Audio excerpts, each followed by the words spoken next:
옛날 아주 먼 옛날에 호랑이가 담배를 피우고 산천초목이 사람의 말귀를 알아듣던 시절이었습니다. 깊고 깊은 산골짜기 구름도 쉬어 넘는다는 험준한 산맥 아래에 자그마한 마을이 하나 자리 잡고 있었는데 이 마을에서도 한참 떨어진 언덕배기에 외딴 초가집이 한 채 있었습니다. 그 집은 마을 사람들의 왕래가 잦지 않은 곳이라 낮에도 산새 우는 소리만 들릴 정도로 고요하기 그지없었고 밤이 되면 칠흑 같은 어둠 속에 오직 그 집의 창호지 문에서 새어 나오는 희미한 호롱불 빛만이 반딧불이처럼 깜빡이곤 했습니다. 그곳에는 글 읽기를 좋아하는 선비 남편과 그를 하늘처럼 받들며 살아가는 젊은 아내가 살고 있었는데 부부의 정이 어찌나 깊은지 마을 사람들은 그들을 보며 원앙이 따로 없다고 칭송하곤 했습니다. 남편은 본래 심성이 고운 사람이었으나 태어날 때부터 몸이 약하여 무거운 짐을 나르거나 거친 농사일을 하기에는 무리가 있어 늘 방 안에 앉아 책을 읽으며 세월을 보내야만 했습니다.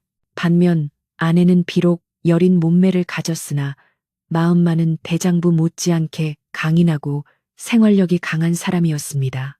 그녀는 몸이 약한 남편을 대신하여 밭을 갈고 냇감을 구해오는 맺은 일을 마다하지 않았으며 행여나 남편이 찬바람에 기침이라도 할까 노심초사하며 지극정성으로 돌보았습니다. 아침이면 제일 먼저 일어나 아궁이에 불을 지펴 방을 따뜻하게 데우고 정화수를 떠놓고 남편의 건강을 비는 것으로 하루를 시작하는 것이 그녀의 일과였습니다. 그녀의 손은 거친 일로 인해 마디가 굵어지고 투박해졌지만 남편을 바라보는 눈빛만은 언제나 봄볕처럼 따스하고 부드러웠습니다. 남편 역시 자신의 병약함 때문에 아내가 고생하는 것을 늘 미안하게 여겼고 자신이 할 수 있는 일이라곤 아내에게 고마운 마음을 표현하고 밤늦도록 글을 읽어 언젠가 과거에 급제의 아내를 호강시켜 주는 것뿐이라 생각하며 학업에 매진했습니다. 두 사람의 삶은 비록 가난하고 고단했지만 서로를 위하는 마음 하나로 꽉 채워져 있어 그 어느 부잣집보다도 평온하고 행복한 나날이었습니다. 어느 해 겨울 유난히도 매서운 추위가 일찍 찾아왔습니다. 산골의 겨울은 다른 곳보다 훨씬 혹독하여 눈이 한 번 내리면 사람의 허리까지 쌓이기 일쑤였고 칼날 같은 바람이 문풍지를 사정없이 때리곤 했습니다. 그의 겨울은 유독 눈이 많이 내리고 바람이 거세어 산짐승들조차 먹이를 구하지 못해 마을 근처로 내려온다는 소문이 돌기 시작했습니다. 처음에는 멧돼지나 고라니가 밭을 파헤쳤다는 이야기가 들려오더니 점차 그 소문은 흉흉하게 변해갔습니다. 바로 산중의 왕이라 불리는 호랑이가 나타났다는 것이었습니다. 마을 어귀의 장터에 나갔던 아내는 사람들이 삼삼오오 모여 웅성거리는 소리를 듣게 되었습니다. 아랫마을 김서방네 소가 밤사이에 감쪽같이 사라졌다는구만. 핏자국이 산 쪽으로 이어져 있는데 발자국 크기가 소뚜껑만 하더래. 사람들의 얼굴에는 두려움이 가득했고 그 이야기를 듣는 아내의 가슴도 덜컥 내려앉았습니다. 집이 마을과 떨어져 산과 가까운 곳에 있었기 때문에 산짐승의 위협은 남의 일이 아니었습니다. 아내는 서둘러 장을 봐서 집으로 돌아오는 길에 자꾸만 뒤를 돌아보게 되었습니다. 평소에는 익숙하던 숲길이 그날따라 으스스하고 무섭게 느껴졌습니다. 앙상한 나뭇가지들이 바람에 흔들리는 모습이 마치 귀신이 손짓하는 것 같았고 어디선가 부스럭거리는 소리만 들려도 심장이 콩닥거려 걸음을 재촉해야만 했습니다. 집에 도착한 아내는 숨을 고를 새도 없이 마당을 살피고 담장을 점검했습니다. 허술한 쌀이문이 마음에 걸렸지만 당장 튼튼한 대문으로 바꿀 형편이 되지 않아 그녀는 굵은 나뭇가지들을 주워와 문을 덧대고 묶으며 나름의 방비를 했습니다. 방 안에 있는 남편이 혹여나 불안해할까봐 내색은 하지 않았지만 아내의 마음속에는 검은 먹구름 같은 불안감이 자리 잡기 시작했습니다. 그녀가 가장 걱정하는 것은 자신의 안위가 아니라 병약하여 도망칠 힘조차 없는 남편의 안전이었습니다. 호랑이가 정말로 나타난다면 자신이 밭에 나간 사이에 무슨 병고라도 생기면 어쩌나 하는 생각에 아내는 밤잠을 설치기 일쑤였습니다. 며칠이 지나자 소문은 더욱 구체적으로 변해갔습니다. 이번에는 가축이 아니라 사람이 해를 입었다는 소식이 들려왔습니다. 옆 마을의 나무꾼이 산에 나무를 하러 갔다가 돌아오지 않았는데 며칠 뒤 찢겨진 옷가지와 신발 한 짝만이 발견되었다는 것이었습니다. 마을 사람들은 해가 지면 절대로 문 밖을 나서는 법이 없었고 아이들이 우는 소리조차 새어나가지 않도록 입을 틀어막았습니다. 산 아래 마을 전체가 공포에 휩싸였고 밤이 되면 쥐 죽은 듯 고요해졌습니다. 아내 역시 해가 서산에 걸리기 무섭게 부엌길을 마무리하고 방으로 들어와 문을 굳게 걸어 잠갔습니다. 남편은 글 읽기에 빠져 바깥 세상이 얼마나 흉흉한지 깊이 알지 못하는 눈치였지만 아내의 표정이 날이 갈수록 어두워지는 것을 느끼고는 걱정스러운 목소리로 물었습니다. 부인 안색이 좋지 않소. 무슨 걱정거리라도 있는 게요. 아내는 애써 웃음 지으며 대답했습니다. 아닙니다, 서방님. 그저 날이 차가워져서 몸이 조금 으슬으슬할 뿐입니다. 서방님께서나 감기 드시지 않게 조심하셔요. 아내는 남편에게 걱정을 끼치고 싶지 않아 호랑이 이야기를 차마 꺼낼 수 없었습니다. 심장이 약한 남편이 충격을 받아 병세가 악화될까 두려웠기 때문입니다.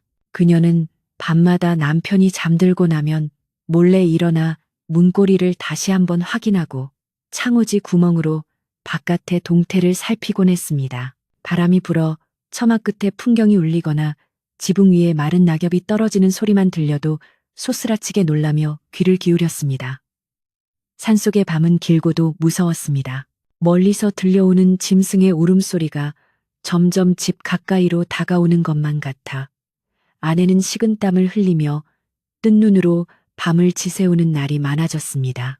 어느 날 밤에는 마당에서 쿵 하는 둔탁한 소리가 들려 아내가 숨을 죽이고 밖을 내다보았는데 어둠 속에서 푸르스름한 안광 두 개가 번뜩이는 것을 본 것 같기도 했습니다.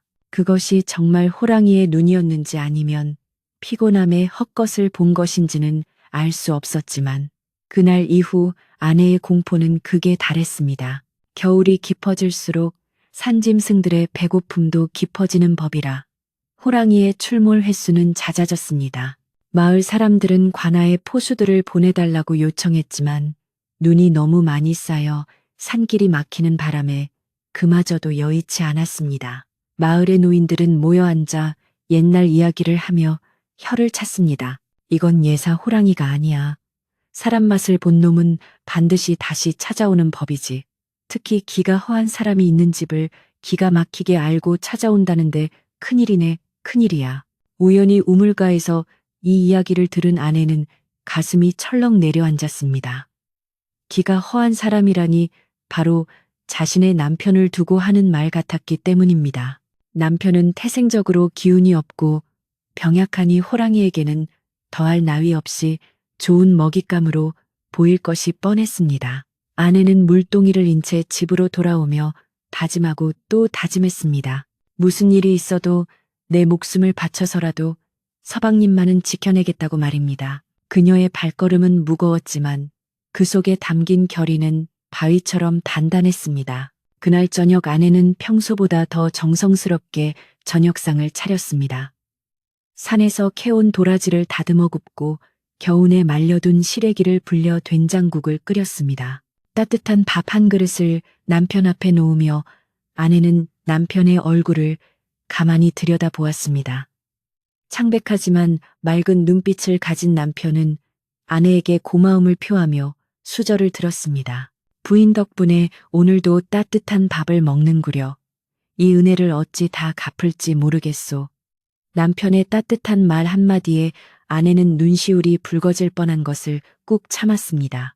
바깥에는 매서운 칼바람이 몰아치고 언제 닥칠지 모르는 죽음의 그림자가 집 주위를 맴돌고 있었지만 방 안에서 남편과 마주 앉아 밥을 먹는 이 순간만큼은 세상 무엇보다 평화롭고 소중했습니다. 아내는 남편이 밥을 먹는 동안 아궁이에 장작을 더 밀어 넣으며 불을 지켰습니다. 타닥타닥 타오르는 불꽃을 보며 그녀는 마음속으로 신령님께 빌었습니다. 제발 이 평온이 깨지지 않게 해달라고, 우리 부부를 불쌍히 여겨달라고 간절히 기도했습니다. 밤이 깊어지자 산골의 정막은 더욱 무거워졌습니다. 남편은 여느 때처럼 책상 앞에 앉아 책을 읽기 시작했고, 아내는 그 곁에서 해진 남편의 옷을 기워나갔습니다. 바느질하는 아내의 손끝은 가늘게 떨리고 있었습니다. 문 밖에서 우엉하는 낮고 굵은 짐승의 울음소리가 들려왔기 때문입니다. 그 소리는 아주 멀리서 들려오는 듯 하다가도 순식간에 귓가에서 들리는 듯 가깝게 느껴졌습니다. 남편도 그 소리를 들었는지 책장을 넘기던 손을 멈추고 고개를 들었습니다. 부인 이게 무슨 소리요? 산울림 소리가 예사롭지 않구려. 아내는 침을 꼴깍 삼키며 태연한 척 대답했습니다. 겨울바람이 산골짜기를 휘감아 도는 소리입니다. 서방님, 신경 쓰지 마시고 글 읽기에 전념하세요. 남편은 고개를 갸웃거리면서도 아내의 말을 믿고 다시 책으로 눈을 돌렸습니다. 하지만 아내는 알 수 있었습니다. 그것은 바람 소리가 아니라 굶주린 맹수가 먹잇감을 찾아 헤매는 포효라는 것을 말입니다. 아내는 바느질감을 내려놓고 조용히 일어나 부엌으로 나갔습니다. 부엌 한 구석에 놓인 낫을 찾아 손에 쥐어 보았습니다. 날이 무디고 녹이 슬어 호랑이를 상대하기에는 터무니없이 부족해 보였지만 지금 당장 그녀가 의지할 수 있는 무기는 그것뿐이었습니다. 그녀는 낫을 갈 숫도를 찾으려다가 그만두었습니다. 슥슥 가는 소리가 나면 남편이 이상하게 여길 것이고 혹여나 밖에 짐승을 자극할 수도 있었기 때문입니다. 대신 그녀는 부직갱이를 들어 아궁이 불씨를 살폈습니다. 만약 호랑이가 들이닥친다면 뜨거운 불씨라도 끼얹어 쫓아내리라 생각했습니다. 부엌의 좁은 문틈으로 들어오는 찬바람이 그녀의 볼을 때렸지만 그녀의 온 신경은 바깥의 어둠을 향해 곤두서 있었습니다. 마당에 눈 밟는 소리, 나뭇가지가 부러지는 소리 하나하나가 그녀의 신경을 긁어댔습니다. 공포는 점점 커져만 갔지만 그럴수록 그녀의 마음속에는 오기가 생겨났습니다. 내가 살아있는 한 절대로 저 문턱을 넘게 두지 않으리라. 다음 날 아침 마을은 또다시 발칵 뒤집혔습니다. 이번에는 마을 어귀에 개 한 마리가 처참하게 물려 죽은 채 발견되었는데 그 집이 바로 아내네 집으로 올라가는 길목에 있는 집이었습니다. 호랑이가 점점 더 위쪽으로, 즉 아내와 남편이 사는 외딴 집 쪽으로 다가오고 있다는 명백한 증거였습니다. 마을 사람들은 이제 대놓고 아내에게 충고하기 시작했습니다. 새댁 당장 짐 싸서 마을 회관이나 관하로 피난을 가. 그 외딴 집에 있다가는 뼈도 못 추려. 아내도 마음 같아서는 당장이라도 남편을 업고 도망치고 싶었습니다. 하지만 거동이 불편한 남편을 데리고 눈 덮인 산길을 내려와 피난을 가는 것은 불가능에 가까웠습니다.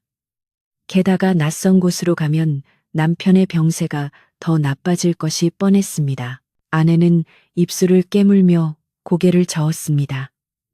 걱정해 주셔서 감사합니다. 하지만 저희는 집을 지키겠습니다. 사람들은 혀를 차며 미련하다고 했지만 아내에게는 선택의 여지가 없었습니다. 집만이 유일한 요새였고 남편을 지킬 수 있는 마지막 보루였습니다. 그날 오후 아내는 집 주변의 담장을 보강하기 위해 밭에서 돌을 날라왔습니다. 꽁꽁 언 땅에 박힌 돌을 빼내느라 손톱이 깨지고 피가 났지만 아픔을 느낄 겨를이 없었습니다. 가시덤불을 걷어와 담장 위에 촘촘히 얹고 마당 입구에는 구덩이를 파보려 했으나 땅이 너무 얼어 그마저도 쉽지 않았습니다. 그녀는 땀방울이 식어 얼음장처럼 차가워질 때까지 쉬지 않고 일했습니다. 남편은 방 안에서 창문을 조금 열고 그런 아내를 안쓰럽게 바라보았습니다. 부인 그만하시오. 이러다 부인이 먼저 쓰러지겠소. 남편의 목소리에 아내는 흑투성이가 된 얼굴로 환하게 웃어 보였습니다. 괜찮습니다, 서방님. 겨울바람이 너무 세서 담을 좀 고치는 것뿐이에요. 조금만 더 하면 됩니다. 아내는 남편에게 거짓말을 하는 것이 가슴 아팠지만 사실대로 말하여 그를 공포에 떨게 하는 것보다는 100번 낫다고 생각했습니다. 그녀의 등 뒤로 해가 뉘엿뉘엿 넘어가고 있었고 산 그림자는 길게 늘어져 집을 덮쳐오고 있었습니다. 어둠이 내리기 직전 아내는 부엌에 들어가 밥을 짓기 전에 잠시 생각에 잠겼습니다. 이렇게 담을 쌓고 문을 걸어 잠그는 것만으로 언제까지 버틸 수 있을까? 호랑이는 담을 훌쩍 뛰어넘을 수도 있고 얇은 벽을 부수고 들어올 수도 있는 짐승이었습니다. 물리적인 방비만으로는 한계가 있음을 직감한 아내는 다른 방법을 강구해야만 했습니다. 그녀는 마을의 늙은 무당이 했던 말을 떠올렸습니다. 짐승이나 귀신이나 불을 무서워하고 사람의 기운이 강하게 뭉쳐 있으면 함부로 덤비지 못하는 법이다. 아내는 그날 밤부터 집안의 모든 등잔에 불을 밝히기로 했습니다. 기름이 아까웠지만 목숨보다 중할 수는 없었습니다. 그리고 남편에게는 밤새 큰 소리로 글을 읽어달라고 부탁했습니다. 서방님의 글 읽는 소리가 듣고 싶습니다. 그 소리를 들으면 마음이 편안해져서 잠이 잘 올 것 같아요. 남편은 아내의 부탁에 흔쾌히 응하며 평소보다 더 랑랑한 목소리로 책을 읽어 내려갔습니다. 낭낭한 글 읽는 소리가 산골의 정막을 깨고 울려 퍼졌습니다. 하지만 그 평화로운 글 읽는 소리 뒤편에는 죽음의 그림자가 소리 없이 다가오고 있었습니다. 마을에서는 또 다른 소문이 돌기 시작했습니다. 호랑이가 단순히 배가 고파서 내려오는 것이 아니라 누군가의 사주를 받거나 원한을 품고 특정 집안을 노리는 영물이라는 소문이었습니다. 그리고 그 소문의 진원지는 다름 아닌 남편의 먼 친척이라는 사람이 마을에 나타나면서부터였습니다. 그는 교활하게 생긴 눈매를 가진 중년 사내였는데 마을 주막에 앉아 술을 마시며 사람들에게 이상한 이야기를 흘리고 다녔습니다. 저 언덕 위의 집터가 말이야. 본래 호랑이 굴이 있던 자리라네. 그곳에 집을 짓고 사니 산신이 노할 수밖에. 그 집 주인이 재물을 바치지 않으면 마을 전체가 쑥대밭이 될 걸세. 그의 말은 순식간에 마을 사람들의 귀로 들어갔고 공포에 질린 사람들은 이성적인 판단을 잃고 그 말을 맹신하기 시작했습니다. 아내와 남편을 향한 동정심은 점차 원망으로 변질될 조짐을 보이고 있었습니다. 아내는 아직 그 친척의 존재를 모르고 있었지만 마을 사람들의 태도가 조금씩 달라지는 것을 느낄 수 있었습니다. 우물가에서 마주친 안악들이 슬금슬금 자리를 피하거나 뒤에서 수군거리는 모습이 눈에 띄게 늘었기 때문입니다.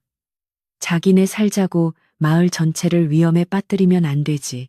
그 집 양반이 산신께 빌어야 우리가 산다는데 알 수 없는 말들이 바람결에 들려올 때마다 아내는 가슴이 답답해졌습니다. 호랑이와의 싸움만으로도 벅찬데 이제는 사람들의 오해와 따가운 시선까지 견뎌야 하는 상황이 된 것입니다. 아내는 억울하고 분했지만 당장은 남편을 지키는 것이 최우선이었기에 입을 굳게 다물고 집으로 향했습니다. 집으로 돌아온 아내는 남편의 해진 버선을 기우며 눈물을 삼켰습니다. 세상 천지에 우리 부부 편은 아무도 없구나 하는 외로움이 사무쳤습니다. 그러나 그 외로움은 이내 독한 마음으로 바뀌었습니다. 아무도 도와주지 않는다면 내 힘으로 내 방식대로 이 집을 지켜내리라. 밤은 깊어 삼경이 지났습니다.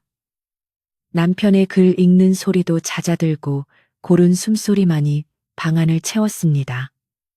아내는 잠들지 못하고 호롱불 심지를 돋우며 앉아 있었습니다. 그때였습니다. 밖에서 스스스 하고 마른 풀을 스치는 소리가 들려왔습니다.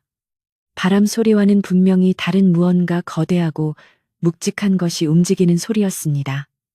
아내의 온몸에 소름이 돋았습니다. 그녀는 숨소리조차 내지 않고 방문 틈으로 밖을 내다보았습니다. 달빛이 흐릿하게 비추는 마당 한가운데 집채만 한 검은 그림자가 어른거리고 있었습니다. 그림자는 천천히, 아주 천천히 집을 향해 다가오고 있었습니다. 아내는 본능적으로 알았습니다. 올 것이 왔구나. 그것은 며칠 동안 마을을 공포에 떨게 했던 바로 그 호랑이였습니다. 호랑이는 마치 집안의 동태를 살피는 듯 낮은 자세로 엎드려 담장 너머를 응시하고 있었습니다. 그 서늘한 기운이 문풍지를 뚫고 들어와 아내의 목을 조르는 듯 했습니다. 아내는 떨리는 손으로 남편의 이불을 고쳐 덮어주며 마음을 다잡았습니다. 지금 소리를 지르거나 당황하면 남편이 깨어나고 놀란 호랑이가 바로 들이닥칠지도 몰랐습니다. 그녀는 쥐고 있던 낫을 더욱 꽉 움켜쥐었습니다. 호랑이는 한참 동안 집 주위를 맴돌았습니다. 크르르 하는 낮은 울음소리가 벽을 타고 진동으로 전해져 왔습니다. 아내는 식은 땀으로 옷이 흠뻑 젖었지만 눈은 호랑이의 움직임을 놓치지 않고 쫓았습니다. 다행히 집안에서 불빛이 새어나오고 인기척이 느껴져서인지 호랑이는 섣불리 덤비지 않고 주변을 배회하다가 새벽녘이 되어서야 산 쪽으로 사라졌습니다. 호랑이가 사라진 뒤에도 아내는 한동안 움직일 수 없었습니다. 다리가 풀려 주저앉은 채 그녀는 거친 숨을 몰아쉬었습니다. 오늘은 이렇게 넘겼지만 내일 밤 아니면 그 다음 밤에는 반드시 다시 올 것이라는 확신이 들었습니다. 그리고 그때는 단순히 맴돌다 가지 않을 것이라는 불길한 예감이 그녀를 짓눌렀습니다. 동이 트자 아내는 밤새 한숨도 못 잔 듯한 눈으로 마당으로 나갔습니다. 마당의 눈 위에는 어마어마하게 큰 호랑이의 발자국이 선명하게 찍혀 있었습니다. 그 발자국을 보는 순간 아내는 현기증을 느꼈습니다. 이것은 단순한 짐승의 발자국이 아니라 죽음이 남기고 간 낙인처럼 보였습니다. 그녀는 서둘러 빗자루를 들고 발자국을 지웠습니다. 남편이 이것을 보게 해서는 안 되었습니다. 발자국을 지우는 빗자루질 소리가 아침의 정적을 깼습니다. 쓱싹쓱싹 그 소리는 마치 아내의 타들어가는 마음을 긁어내는 소리 같았습니다. 이제는 정말 시간이 없었습니다. 그저 버티는 것만으로는 안 된다는 것을 뼈저리게 깨달았습니다. 무언가 근본적인 해결책을 찾지 않으면 조만간 자신과 남편은 저 짐승의 밥이 될 운명이었습니다. 아내는 빗자루를 내려놓고 산 쪽을 올려다보았습니다. 눈 덮인 산은 말이 없었지만 그 속에 숨은 포식자는 언제든 내려올 준비를 하고 있을 터였습니다. 그날 오후 아내에게 뜻밖의 손님이 찾아왔습니다. 바로 마을에서 이상한 소문을 퍼뜨리고 다니던 남편의 먼 친척 삼촌벌 되는 사람이었습니다. 그는 번들거리는 비단 옷을 입고 거만한 표정으로 살인문을 밀고 들어왔습니다. 여보게 조카 며느리, 내 오랜만에 조카 안부나 물으러 왔네. 아내는 경계심 가득한 눈빛으로 그를 맞이했습니다. 남편은 반가워하며 그를 방으로 모셨지만 아내의 직감은 이 사람이 호랑이보다 더 위험한 존재일 수도 있다고 경고하고 있었습니다. 삼촌은 방에 앉자마자 본색을 드러냈습니다. 이복의 조카자네 집터 기운이 너무 세서 호랑이가 꼬이는 거야. 내 용한 점쟁이에게 물어보니 자네가 직접 산 신당에 올라가서 제사를 지내야만 이 화를 면할 수 있다고 하더구먼. 아내는 기가 막혀 말이 나오지 않았습니다. 병든 남편더러 이 엄동설 안에 호랑이가 우글거리는 산속 신당으로 가라니 이는 죽으러 가라는 말과 다를 바가 없었습니다. 남편은 삼촌의 말에 당황하여 기침을 해댔습니다. 삼촌 제 몸 상태를 아시지 않습니까? 산 신당까지 가는 것은 무리입니다. 그러나 삼촌은 막무가내였습니다. 마을 사람들 목숨이 달린 일이야. 자네 혼자 살자고 이기적으로 굴 텐가. 자네가 안 가면 마을 사람들이 멍석말이라도 하러 올 기세네. 삼촌의 협박에 남편의 얼굴은 사색이 되었습니다. 아내는 부들부들 떨리는 손을 주먹 쥐고 삼촌을 노려보았습니다. 이자는 남편을 걱정해서 온 것이 아니었습니다. 호랑이를 핑계로 남편을 사지로 내몰고 빈집이 되면 이 집과 딸린 밭을 차지하려는 속셈이 뻔히 보였습니다. 하지만 순진한 남편은 삼촌의 말에 죄책감을 느끼며 고개를 떨구었습니다. 제가 가야만 한다면 가겠습니다. 남편의 힘없는 목소리에 아내의 가슴은 갈기갈기 찢어지는 듯 했습니다. 저 사악한 녀가 남편을 죽음으로 몰아넣고 있었습니다. 아내는 결심했습니다. 이대로 당하고만 있지 않겠다. 이 위기를 기회로 바꾸어 남편도 살리고 저 악한의 콧대도 꺾어놓겠다고 말입니다. 삼촌이 표독스러운 웃음을 흘리며 돌아간 뒤 외딴 집에는 무거운 침묵만이 감돌았습니다. 방 안의 공기는 마치 얼음장처럼 차갑게 식어버린 듯했고 남편의 한숨 소리만이 그 적막을 간신히 메우고 있었습니다. 남편은 벽에 기대어 앉아 멍하니 천장만 바라보고 있었는데 그의 눈동자는 이미 삶에 대한 미련을 놓아버린 사람처럼 초점이 없었습니다. 부인, 내 운명이 여기까지인가 보. 마을 사람들을 위해 그리고 자네를 위해 내가 희생하는 것이 옳겠지. 남편의 목소리는 힘이 없었지만 그 속에 담긴 체념은 너무나도 깊어 아내의 가슴을 후벼 팠습니다. 아내는 남편의 손을 꽉 잡으며 고개를 저었습니다. 서방님, 당치 않은 말씀 마셔요. 호랑이에게 물려가라고 등 떠미는 것이 어찌 사람의 도리입니까? 저 삼촌이라는 사람은 서방님을 걱정하는 게 아니라 다른 꿍꿍이가 있는 게 분명합니다. 하지만 순진하고 고지식한 남편은 아내의 말을 그저 자신을 위로하려는 소리로만 여길 뿐이었습니다. 그날 밤 아내는 분한 마음에 잠을 이룰 수 없었습니다. 남편이 잠든 틈을 타 마루에 나온 아내는 차가운 밤 공기를 들이마시며 머릿속을 정리했습니다. 삼촌의 말대로라면 내일 밤자정 남편은 재물이라는 명목으로 산속 신당에 홀로 남겨져야 했습니다. 병약한 남편이 그 험한 산길을 오르는 것조차 불가능하거니와 설령 도착한다 해도 굶주린 호랑이 앞에서 살아남을 리 만무했습니다. 그것은 명백한 살인이었습니다. 아내는 주먹을 꽉 쥐었습니다. 호랑이보다 더 무서운 것이 사람의 욕심이라더니 먼 친척이라는 작자가 호랑이를 핑계로 조카를 죽음으로 몰아넣으려 한다는 사실에 치가 떨렸습니다. 저 멀리 마을 쪽에서는 개 짖는 소리 하나 들리지 않고 불빛조차 보이지 않았습니다. 마을 사람들 모두가 삼촌의 말에 동조하여 남편이 죽기만을 기다리고 있는 것 같아 아내는 등골이 오싹해졌습니다. 다음 날 날이 밝자마자 아내는 동태를 살피기 위해 마을로 내려갔습니다. 평소라면 반갑게 인사를 건넸을 이웃들이 아내를 보자마자 슬금슬금 피하거나 눈길을 돌렸습니다. 우물가에 모여있던 아낙네들의 수근거림이 아내의 귀에 날아와 박혔습니다. 오늘 밤이라지 그 집 양반이 산신령님께 제물로 바쳐지면 이제 호랑이 난동도 끝날 거야. 그렇다네? 그 삼촌이라는 분이 그러는데 그 집터가 워낙 드세서 주인이 희생해야만 마을이 편안해진다는군. 사람들은 이미 남편의 죽음을 기정사실로 받아들이고 있었습니다. 그들에게 남편은 이웃이 아니라 자신들의 공포를 잠재워줄 희생양에 불과했습니다. 아내는 억울함에 눈물이 핑 돌았지만 이곳에서 울고불고 매달려봤자 아무 소용이 없다는 것을 잘 알고 있었습니다. 공포에 질린 군중은 이성적인 판단을 하지 못하는 법이니까요. 그때였습니다. 마을 외곽에 혼자 사는 꼬부랑 할머니 한 분이 아내의 소매를 잡아 끌었습니다. 평소 약초를 캐며 살아가는 눈이 맑고 지혜로운 노인이었습니다. 할머니는 아내를 구석진 곳으로 데려가 낮게 속삭였습니다. 세댁 정신 똑바로 차려야 해.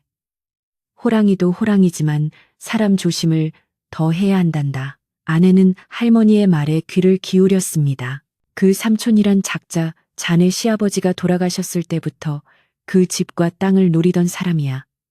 호랑이가 나타나니 옳다구나 하고 자네 남편을 없애려는 수작이지. 절대 남편을 산에 보내면 안 돼. 보내면 죽어. 호랑이 밥이 되든 얼어 죽든 아니면 그 작자 손에 죽든 살아 돌아오지 못할 게야. 할머니의 말은 아내가 막연하게 의심하던 바를 명확하게 확인시켜 주었습니다. 아내는 할머니의 주름진 손을 잡고 고개를 끄덕였습니다. 알고 있습니다, 할머니. 제 목숨을 걸고서라도 서방님을 지키겠습니다. 할머니는 품속에서 말린 약초 주머니 하나를 꺼내 쥐어주었습니다. 이걸 다려 먹이면 깊은 잠에 들게야. 부디 몸조심하게. 집으로 돌아오는 길 아내의 발걸음은 천근만근 무거웠지만 마음만은 그 어느 때보다 단단해졌습니다. 산길을 오르며 그녀는 주위를 둘러보았습니다. 앙상한 나뭇가지들이 칼날처럼 하늘을 찌르고 있었고 눈 덮인 산새는 험준하기 그지없었습니다. 이 길을 따라 올라가면 호랑이가 출몰한다는 그 신당이 나올 터였습니다. 아내는 잠시 멈춰서서 생각에 잠겼습니다. 남편을 보내지 않으면 마을 사람들이 횃불을 들고 집으로 쳐들어올지도 모릅니다. 삼촌이 사람들을 선동하여 강제로 남편을 끌고 갈 수도 있는 노릇이었습니다. 그렇다고 남편을 보낼 수는 없으니 진퇴양난의 상황이었습니다. 그때 아내의 머릿속에 번개처럼 스치는 생각이 있었습니다. 남편이 가야만 한다면 남편의 모습을 한 누군가가 가면 되지 않겠는가. 아내는 자신의 체구를 내려다보았습니다. 비록 여자지만 키가 크고 어깨가 넓어 남편의 도포를 입고 갓을 쓰면 밤눈 어두운 산속에서 남자로 보일 수도 있을 것 같았습니다. 집에 도착하니 남편은 이미 떠날 채비를 하고 있었습니다. 낡은 도포를 꺼내 먼지를 털고 가끈을 매만지는 남편의 손은 가늘게 떨리고 있었습니다. 부인 왔소. 내 마지막 가는 길. 부인이 지어준 따뜻한 밥이나 한 끼 먹고 가고 싶구려. 남편의 담담한 말투에 아내는 가슴이 무너져 내리는 것 같았습니다. 그녀는 애써 밝은 표정을 지으며 대답했습니다. 네, 서방님. 아주 맛있는 저녁을 지어 올릴 테니 걱정 말고 계셔요. 그리고 제가 마을에 다녀왔는데 오늘 밤에는 날씨가 너무 험해서 자정보다는 조금 더 늦은 축시에 출발하는 게 좋겠다고들 합니다. 그러니 서두르지 않으셔도 돼요. 아내는 거짓말로 시간을 벌어놓고 부엌으로 들어갔습니다. 쌀을 씻는 물소리에 섞여 아내의 흐느낌이 새어 나왔지만 그녀는 행주로 입을 틀어막으며 소리를 죽였습니다. 지금 약해지면 두 사람 다 죽는다는 생각에 그녀는 눈물을 닦고 아궁이에 불을 지폈습니다. 저녁상은 조촐하지만 정성이 가득했습니다. 아내는 할머니에게 받은 약초를 밥물과 숭늉에 몰래 섞었습니다. 독한 수면 성분이 있는 약초였지만 몸에 해가 되지는 않는 것이라 했습니다. 서방님 드셔요. 날이 추우니 국물부터 쭉 들이키시고요. 남편은 아무런 의심 없이 아내가 건네는 숭늉 그릇을 받아 비웠습니다. 따뜻하구려. 부인의 정성이 들어가서인지 몸이 노곤해지는 것 같소.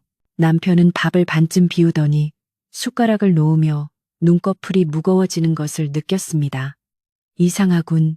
갑자기 왜 이렇게 졸음이 쏟아지는지. 아내는 남편의 곁으로 다가가 그의 어깨를 감싸 안았습니다. 마음의 짐을 내려놓으셔서 그런가 봅니다. 잠깐 눈을 붙이세요. 출발할 시간이 되면 제가 깨워드릴게요. 남편은 아내의 품에 기대어 스르르 잠이 들었습니다. 규칙적인 숨소리가 들려올 때까지 아내는 남편의 머리카락을 쓰다듬으며 하염없이 그의 얼굴을 바라보았습니다. 이것이 살아서 보는 마지막 얼굴일지도 모른다는 생각에 가슴이 미어지는 듯 했습니다. 남편이 깊은 잠에 빠진 것을 확인한 아내는 재빠르게 움직이기 시작했습니다. 먼저 남편의 옷을 조심스럽게 벗겨냈습니다. 하얀 소복 차림으로 누워있는 남편에게 두꺼운 소미불을 덮어주고 아랫목의 온도를 확인했습니다. 그리고는 자신이 남편의 바지와 저고리를 입고 그 위에 푸른색 도포를 걸쳤습니다.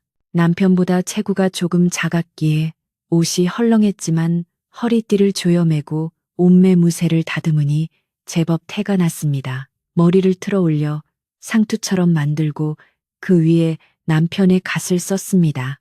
거울 속에 비친 모습은 영락없는 선비의 형상이었습니다. 아내는 마지막으로 남편의 얼굴을 들여다보았습니다. 세상 모르고 잠든 그의 평온한 얼굴에 입맞춤을 하며 그녀는 속삭였습니다. 서방님 부디 오래오래 사셔요. 제가 서방님의 애군을 모두 가지고 가겠습니다.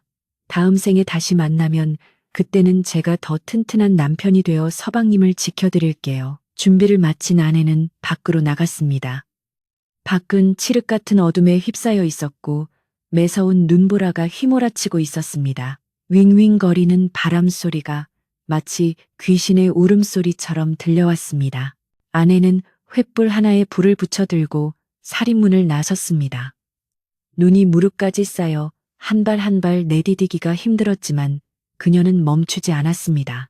산 입구에 다다르자 멀리서 마을 사람들의 인기척이 느껴졌습니다.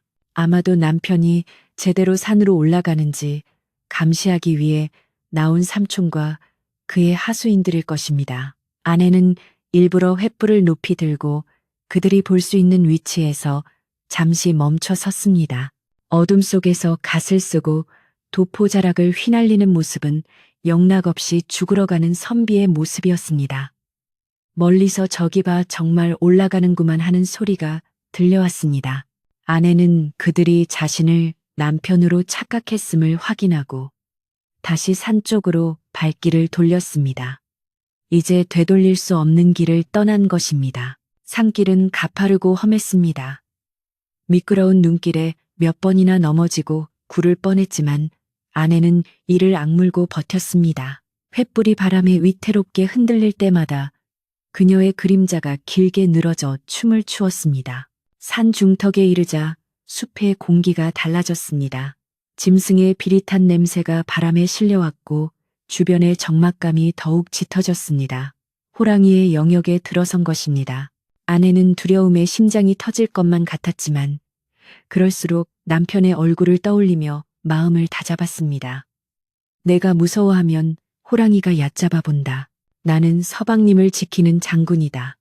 그녀는 스스로에게 최면을 걸며 한 걸음 한 걸음 신당을 향해 나아갔습니다. 신당은 산 정상 부근 깎아지른 절벽 위에 위치해 있었습니다. 그곳은 마을 사람들이 예전부터 산신제를 지내던 곳이었지만 지금은 호랑이의 소굴이나 다름없는 곳이었습니다.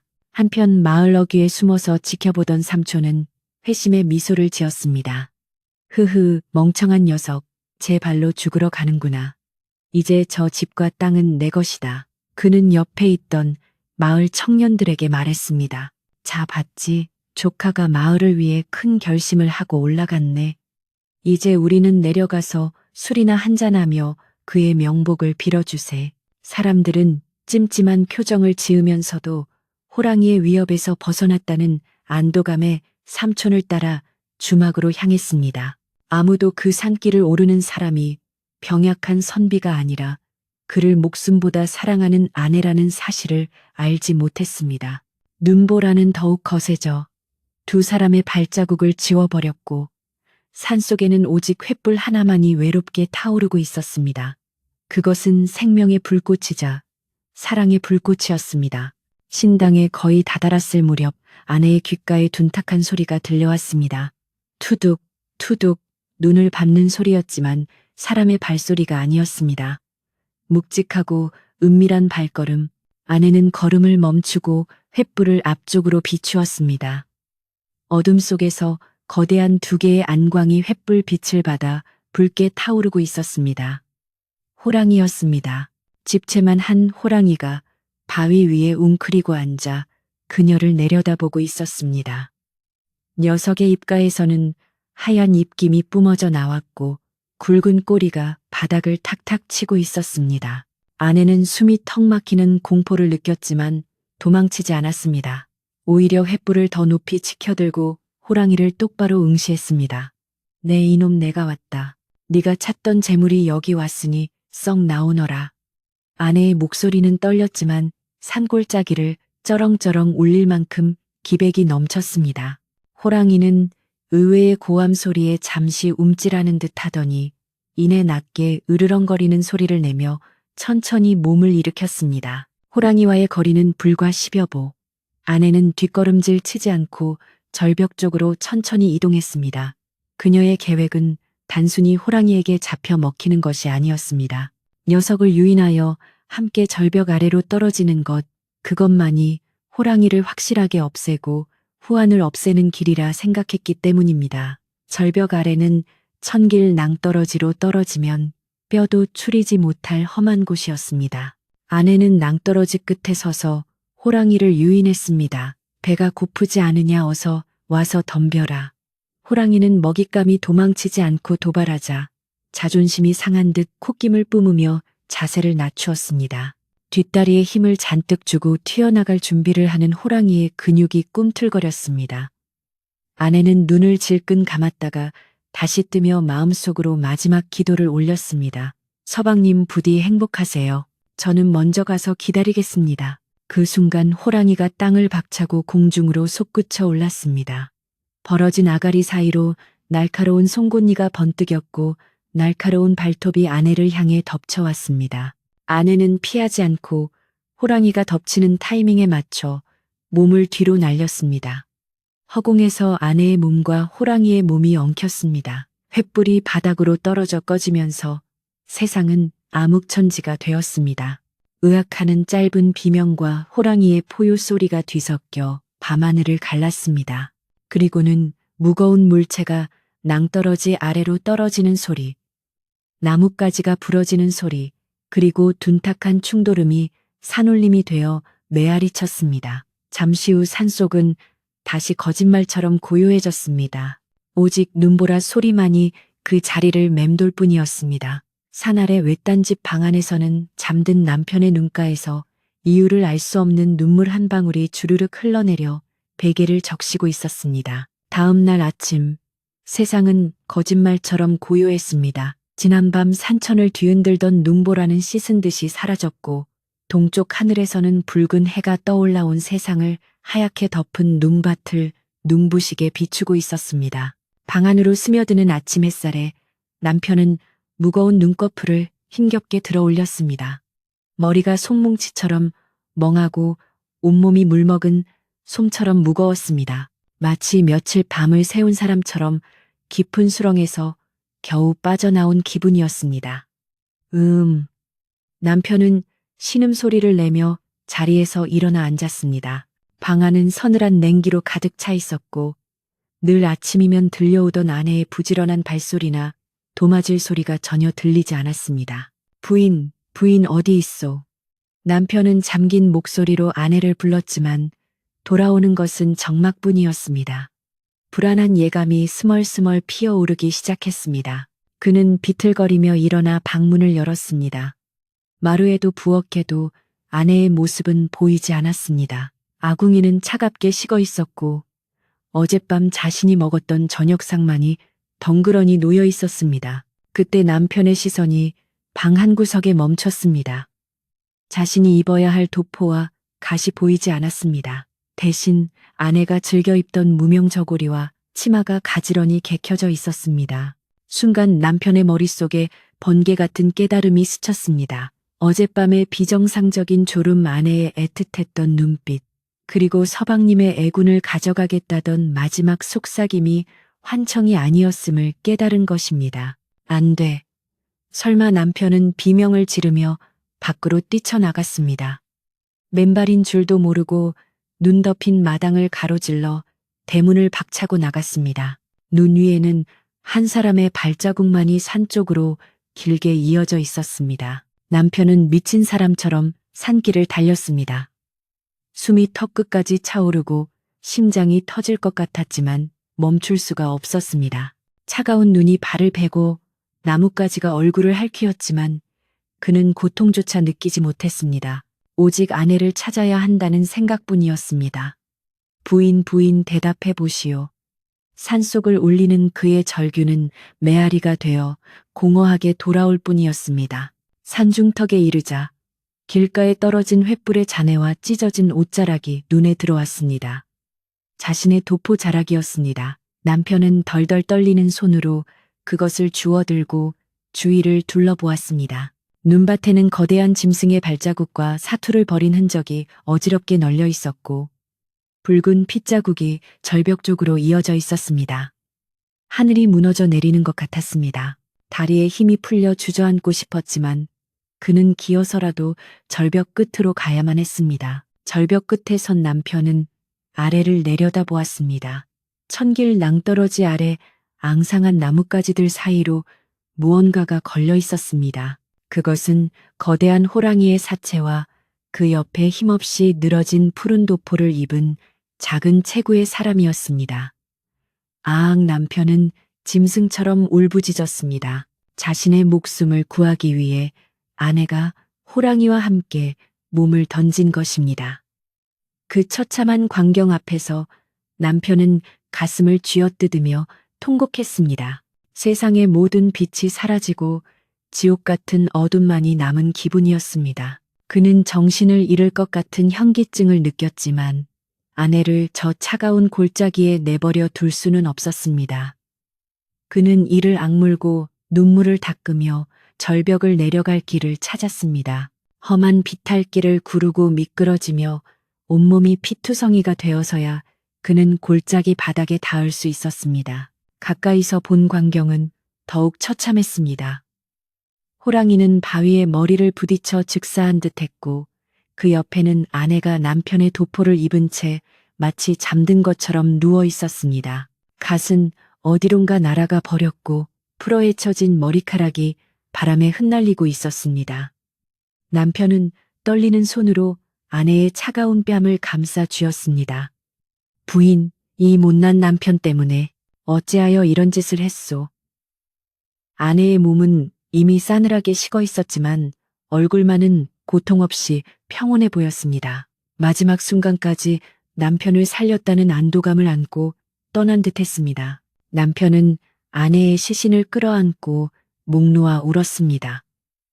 그의 뜨거운 눈물이 아내의 식은 얼굴 위로 뚝뚝 떨어졌지만 떠난 님은 말이 없었습니다. 골짜기의 바람조차 숨을 죽인 채 한 남자의 끓어오르는 슬픔을 지켜볼 뿐이었습니다. 한참을 울다 지친 남편은 멍하니 하늘을 올려다 보았습니다. 원망스러울 정도로 파란 하늘이 야속했습니다. 그는 비틀거리며 일어나 자신의 도포를 벗어 아내의 시신을 정성스럽게 감쌌습니다. 그리고는 아내를 등에 업었습니다. 평소 병약하여 물동이 하나 제대로 들지 못하던 그였지만 어디서 그런 힘이 솟아났는지 아내를 업은 발걸음은 바위처럼 단단했습니다. 집으로 갑시다, 부인. 추운 곳에 있지 말고 따뜻한 우리 집으로 갑시다. 그는 중얼거리며 산을 오르기 시작했습니다. 무거운 침묵과 슬픔만이 두 사람의 귀갓길을 동행했습니다. 마을로 내려오는 길 멀리서 사람들의 웅성거리는 소리가 들렸지만 남편은 고개를 들지 않았습니다. 이제 세상 그 누구도 그 무엇도 그의 눈에 들어오지 않았습니다. 오직 등 뒤에 엎인 아내의 무게만이 그가 살아있음을 느끼게 하는 유일한 감각이었습니다. 한편 마을에서는 삼촌이 아침부터 부산을 떨고 있었습니다. 그는 마을 청년들을 모아놓고 짐짓 슬픈 표정을 지으며 말했습니다. 어젯밤 우리 조카가 마을을 위해 장렬하게 희생했네. 호랑이 울음소리가 뚝 그친 걸 보니 분명 호랑이에게 변을 당한 게야. 시신이라도 수습해야 하지 않겠나. 사실 그는 시신 수습보다는 빈집을 차지하고 집문서를 찾으려는 속셈이었습니다. 삼촌과 마을 사람들은 상여를 준비하는 척하며 꽹과리를 치고 요란하게 산 쪽으로 향했습니다. 그런데 산 입구에서 그들은 기이한 광경을 목격했습니다. 죽은 줄 알았던 선비가 누군가를 업고 비틀비틀 내려오고 있는 것이었습니다. 저게 뭐야, 귀신인가? 사람들은 기겁하며 뒷걸음질 쳤습니다. 삼촌의 눈이 휘둥그레졌습니다. 분명 어젯밤 도포를 입고 올라가는 것을 보았는데 살아서 돌아오다니 믿을 수 없는 일이었습니다. 남편은 사람들의 시선을 무시한 채 묵묵히 걸어 내려왔습니다. 그의 눈빛은 초점을 잃은 듯 공허했지만 그 깊은 곳에는 시퍼런 불꽃 같은 분노가 일렁이고 있었습니다. 삼촌이 당황하여 그 앞을 막아섰습니다. 조조카 살아있었는가? 그럼 어제 산에 올라간 건 누구란 말인가? 남편은 멈춰서서 삼촌을 쏘아보았습니다. 그 서늘한 눈빛에 삼촌은 저도 모르게 움찔하며 뒤로 물러났습니다. 내 아내입니다. 당신들이 죽음으로 내몬 내 아내가 나 대신 호랑이 밥이 되러 갔다가 호랑이와 함께 떨어져 죽었습니다. 남편의 목소리는 낮고 갈라져 있었지만 그 한마디 한마디가 비수처럼 사람들의 가슴에 꽂혔습니다. 마을 사람들은 웅성거리기 시작했습니다. 뭐야, 새댁이 대신 같다고. 세상에 어쩐지 체구가 작다 했어. 그럼 호랑이는 죽은 거야. 남편은 대답 대신 등에 업힌 아내를 고쳐 업으며 집 쪽으로 발걸음을 옮겼습니다. 삼촌은 잠시 멍하니 있다가 이내 상황을 파악하고 다시 표정을 바꿨습니다. 호랑이가 죽었다면 더 이상 두려울 게 없었고 조카 며느리가 죽었으니 조카를 구슬리거나 쫓아내기는 더 쉬워졌다고 판단한 것입니다. 그는 뻔뻔하게 남편의 뒤를 따르며 소리쳤습니다. 저런 안 됐구먼. 하지만 어쨌든 호랑이를 잡았으니 마을의 영웅이 아닌가. 자자 일단 집으로 가서 장례를 치르세. 남편은 대꾸조차 하지 않고 집으로 들어와 아내를 안방 아랫목에 눕혔습니다. 차갑게 식은 방이었지만 남편은 아내에게 이불을 덮어주고 헝클어진 머리를 빗겨주었습니다. 마당에는 어느새 삼촌과 마을 사람들이 몰려와 기웃거리고 있었습니다. 그들의 호기심 어린 눈빛이 남편에게는 견딜 수 없는 모욕으로 느껴졌습니다. 남편은 방문을 닫고 밖으로 나왔습니다. 마루 끝에 서서 마당에 모인 사람들을 내려다보았습니다. 평소 유약하고 말수 적던 선비의 모습은 온데간데 없고 마치 다른 사람이 된 듯한 서슬퍼런 기운이 그를 감싸고 있었습니다. 모두 나가시오. 내 아내가 쉬어야 하니 얼씬도 하지 마시오. 하지만 삼촌은 콧방귀를 끼며 마루 위로 올라왔습니다. 이복의 조카 슬픈 건 알겠지만 산 사람은 살아야지. 그리고 이 집터가 흉흉해서 며느리가 변을 당한 게야. 자네 혼자 여기서 어떻게 살겠나. 내가 좋은 거처를 마련해 줄 테니 이 집은 내게 넘기고 떠나게. 삼촌은 아내의 시신이 아직 방 안에 있는데도 노골적으로 집 욕심을 드러냈습니다. 마을 사람들도 거들었습니다. 그래, 새댁이 객사했으니 원기가 붙을지도 몰라. 굿이라도 하든지 집을 비우는 게 상책이야. 그 순간이었습니다. 갑자기 맑던 하늘에 먹구름이 몰려오더니 쾅 하는 천둥 소리와 함께 마당에 큰 나무가 부르르 떨렸습니다. 바람 한 점 없던 마당에 돌풍이 불어닥쳐 삼촌의 갓을 날려버리고 사람들의 눈에 흙먼지를 뿌렸습니다. 으악! 이게 무슨 병고야. 사람들이 비명을 지르며 눈을 비비는 사이 닫혀있던 방문이 덜컹하고 거세게 흔들렸습니다. 마치 안에서 누군가가 문고리를 잡고 흔드는 것처럼 말입니다. 삼촌은 사색이 되어 주저앉았습니다. 귀신이다. 며느리 귀신이 붙었어. 남편은 미동도 하지 않고 그 광경을 지켜보았습니다. 그는 두려움보다는 오히려 안도감을 느꼈습니다. 아내다. 아내가 아직 이곳에 있다. 남편은 마음속으로 확신했습니다. 죽어서도 집과 남편을 지키려는 아내의 혼이 서려 있음을 느낀 것입니다. 바람은 잦아들었지만 집안의 공기는 이전과는 완전히 달라져 있었습니다. 서늘하면서도 묵직한 기운이 집 전체를 감싸고 돌았습니다. 삼촌은 갓도 챙기지 못한 채 엉금엉금 기어서 대문 밖으로 도망쳤고 마을 사람들도 혼비백산하여 흩어졌습니다. 마당에는 다시 정적이 찾아왔습니다. 남편은 조용히 방문을 열고 들어갔습니다. 방 안은 여전히 차가웠지만 이상하게도 아내의 시신 주변에서는 은은한 온기가 느껴졌습니다. 남편은 아내의 손을 잡고 무릎을 꿇었습니다. 부인 보셨소. 저 파렴치한 자들이 혼비백산하여 도망가는 꼴을 부인이 지켜주신 덕분입니다. 남편의 눈에서는 다시 눈물이 흘러내렸지만 이번에는 슬픔만이 아닌 결의에 찬 눈물이었습니다. 그는 맹세했습니다. 이 집에서 한 발자국도 물러나지 않겠다고. 아내의 혼이 머무는 이 집을 목숨 바쳐 지키겠다고 다짐했습니다. 그날 오후 남편은 아내를 양지바른 뒷동산에 묻어주었습니다. 꽁꽁 언 땅을 파느라 손에 물집이 잡히고 터졌지만 그는 멈추지 않았습니다. 호랑이가 죽은 절벽에서 가져온 흙 한 줌을 함께 묻어주며 그녀의 용기를 기렸습니다. 무덤가에는 아내가 좋아하던 진달래, 나무 한 그루를 심었습니다. 장례는 초라했지만 남편의 마음만큼은 그 어떤 왕후의 장례보다도 정성스럽고 엄숙했습니다. 해가 지고 어둠이 깔리자 남편은 다시 텅 빈 집으로 돌아왔습니다. 혼자 남겨진 집은 너무나도 넓고 쓸쓸해 보였습니다. 하지만 그는 더 이상 외롭지 않았습니다.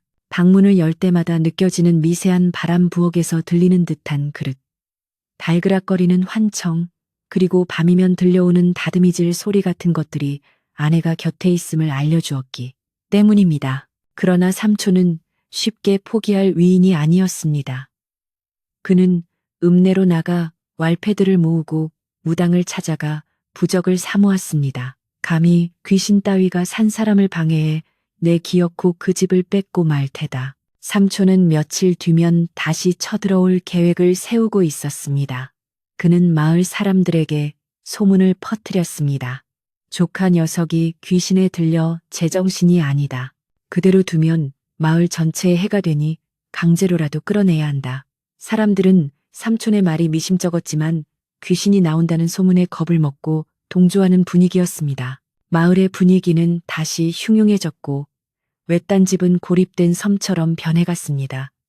남편도 이를 모르지 않았습니다. 때때로 대문 밖을 서성이는 낯선 사내들의 인기척이 느껴졌고 담장 너머로 날아드는 돌멩이가 기와를 깨뜨리기도 했습니다. 남편은 묵묵히 집안을 정비했습니다. 아내가 했던 것처럼 문단속을 철저히 하고 부서진 담장을 고쳤습니다.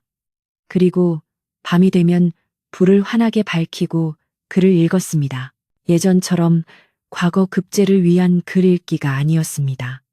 아내의 혼을 위로하고 사악한 기운이 침범하지 못하게 하려는 축기, 주구의 주문과도 같은 독서였습니다. 군자는 의를 따르고 소인은 이익을 팼는다. 낭낭한 글 읽는 소리가 밤 공기를 가르며 울려 퍼질 때마다 집 주변을 맴돌던 불길한 그림자들은 슬금슬금 뒷걸음질 쳤습니다. 하지만 이것은 폭풍전야의 고요함일 뿐이었습니다. 삼촌은 더 크고 악랄한 계획을 꾸미고 있었고 남편과 아내의 영혼은 다가올 싸움을 준비해야만 했습니다. 어느 날 밤 남편은 꿈을 꾸었습니다. 꿈속에서 아내가 나타났는데 생전의 모습보다 훨씬 더 아름답고 강인한 모습이었습니다. 아내는 붉은 치마를 입고 있었는데 그 치마폭에서 찬란한 광채가 뿜어져 나오고 있었습니다. 아내는 남편에게 미소 지으며 말했습니다. 서방님 두려워하지 마세요. 제가 붉은 치마로 이 집을 감싸고 있으니 그 어떤 악한 것도 넘보지 못할 것입니다. 다만 내일 밤에 큰 비바람이 몰아칠 것이니 부디 문을 굳게 걸어 잠그고 밖으로 나오지 마세요.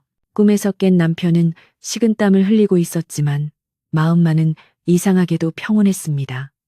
아내가 자신을 지켜주고 있다는 확신이 들었기 때문입니다. 그는 아내의 말대로 내일 밤을 대비하기 시작했습니다. 문틈을 꼼꼼히 막고 집안의 문매를 단단히 죄었습니다. 다음 날 저녁 예보에도 없던 검은 먹구름이 산을 뒤덮기 시작했습니다.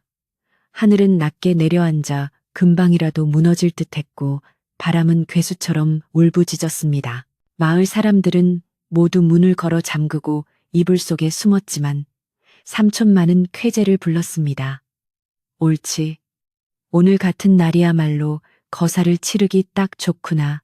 비바람 소리에 묻혀 아무도 모를 테니 오늘 밤 그놈을 쫓아내고 집을 접수한다. 삼촌은 돈으로 매수한 건장한 사내들을 이끌고 어둠을 틈타 외딴 집으로 향했습니다. 그들의 손에는 몽둥이와 횃불이 들려 있었습니다. 인간의 탐욕이 만들어낸 또 다른 형태의 호랑이 떼가 집을 향해 다가오고 있는 것이었습니다. 집 안에 있던 남편은 밖에서 들려오는 발자국 소리를 들었습니다. 수십 명의 발소리가 진흙탕을 밟으며 다가오고 있었습니다. 그는 두려움에 떨지 않았습니다. 윗목에 놓아둔 아내의 반채꼬리함을 어루만지며 조용히 읊조렸습니다. 부인 그들이 왔소. 하지만 나는 물러서지 않을 것이오. 이곳은 당신과 나의 집이니까. 남편은 방문을 활짝 열어젖히고 마루 한가운데 정좌하고 앉았습니다. 그의 앞에는 촛불 하나가 바람에도 꺼지지 않고 꼿꼿하게 타오르고 있었습니다. 대문이 쾅하고 부서지며 삼촌과 왈패들이 마당으로 들이닥쳤습니다. 번개가 번쩍이며 그들의 흉악한 얼굴을 비추었습니다. 조카, 순순히 나오게. 안 그러면 험한 꼴을 보게 될 걸세. 삼촌의 고함 소리와 함께 본격적인 위협이 시작되었습니다. 그러나 그들은 모르고 있었습니다. 이 집에는 눈에 보이는 사람 외에 훨씬 더 무서운 존재가 도사리고 있다는 것을 말입니다. 마루 밑에서부터 서늘한 냉기가 피어오르며 붉은 빛이 감돌기 시작했습니다. 비바람이 몰아치고 천둥이 하늘을 찢을 듯 울부짖는 밤. 외딴 집 마당은 순식간에 아수라장으로 변했습니다. 삼촌이 데려온 10여 명의 건장한 사내들은 횃불과 몽둥이를 들고 위협적으로 마루를 향해 다가왔지만 어쩐지 그들의 발걸음은 조금씩 주춤거리고 있었습니다. 분명 비바람 탓도 있었겠지만 그보다는 집안에서 뿜어져 나오는 알 수 없는 서늘한 기운이 그들의 본능적인 공포심을 자극했기 때문입니다. 마당에 들어선 순간부터 등골이 오싹해지고 머리카락이 쭈뼛서는 느낌에 돈을 받고 온 왈패들조차 서로의 눈치를 보며 헛기침을 해댔습니다. 하지만 탐욕의 눈이 먼 삼촌은 그 기운을 애써 무시하며 악을 썼습니다. 뭐 하고들 있나 어서 저놈을 끌어내고 집안의 물건들을 드러내라. 오늘 밤 안으로 이 집을 싹 비워야 한다. 그의 고함 소리는 천둥 소리에 묻혀 희미하게 들렸지만 그 속에 담긴 도끼는 빗줄기를 뚫고 남편의 귓가에까지 생생하게 전달되었습니다. 남편은 마루 한가운데 꼿꼿이 앉아 그들을 내려다보고 있었습니다. 평소 같았으면 겁에 질려 벌벌 떨었을 유약한 선비였으나 지금 그의 눈빛은 바위처럼 흔들림이 없었습니다. 그는 조용히 그러나 힘있는 목소리로 말했습니다. 이 집은 내 아내의 피와 살로 지켜낸 곳이다. 내 놈들이 함부로 발을 들일 곳이 아니다. 당장 물러가지 않으면 천벌을 면치 못할 것이다. 그의 목소리는 크지 않았으나 기이하게도 빗소리를 뚫고 마당에 있는 모든 사람의 귓속에 또렷하게 파고들었습니다. 삼촌은 그 당당한 태도의 순간 기가 눌렸으나 이내 코웃음을 쳤습니다. 천벌 귀신, 그딴 게 무서웠으면 여기까지 오지도 않았다. 얘들아, 저 미친놈을 멍석말이해서 산 밑으로 던져버려라. 삼촌의 명령이 떨어지자 가장 앞에 있던 덩치 큰 사내가 몽둥이를 치켜들고 마루 위로 뛰어올랐습니다. 그 순간이었습니다. 파밭 하는 소리와 함께 사내의 몽둥이가 허공에서 무언가에 부딪힌 듯 튕겨 나갔고 사내는 악소리를 지르며 마당 흙탕물 속으로 곤두박질 쳤습니다. 아무도 그를 건드린 사람은 없었습니다.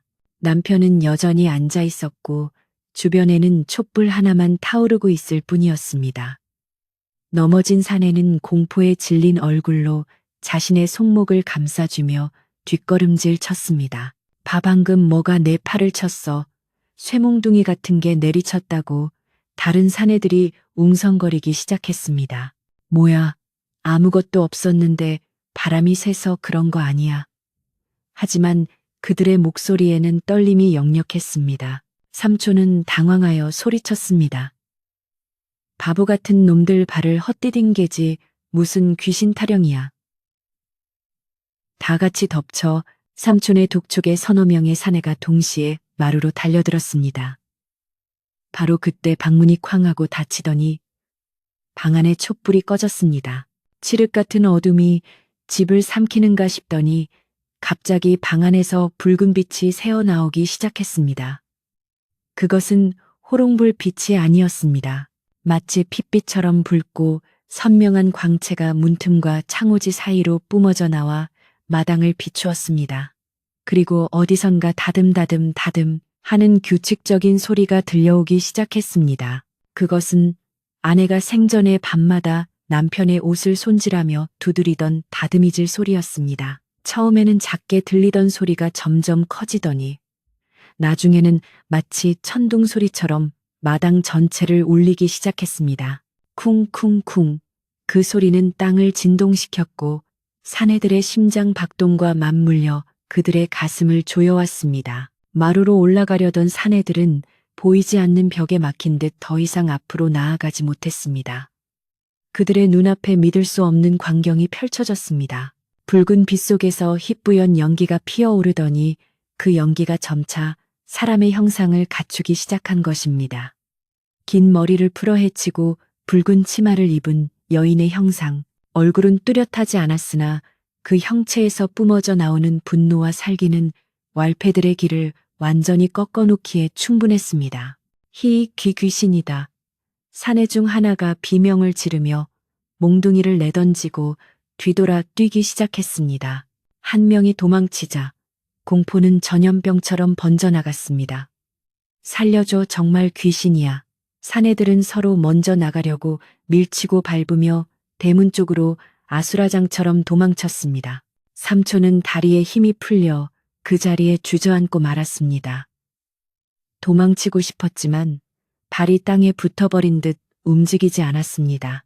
왈패들이 모두 도망치고 텅 빈 마당에는 삼촌과 남편, 그리고 붉은 기운만이 남았습니다. 남편은 천천히 일어나 방문을 열었습니다. 열린 문 뒤에는 아무도 없었지만 방 안 가득 붉은 기운이 맴돌고 있었습니다. 남편은 마당에 주저앉은 삼촌을 내려다보며 차갑게 말했습니다. 보시오, 삼촌. 내 아내가 당신을 보고 있소. 당신이 그토록 탐내던 이 집이 내 아내에게는 목숨을 바쳐 지켜낸 성지란 말이오. 삼촌은 덜덜 떨며 방 쪽을 바라보았습니다. 그의 눈에는 붉은 안개 속에서 자신을 노려보는 서늘한 두 개의 눈동자가 보였습니다.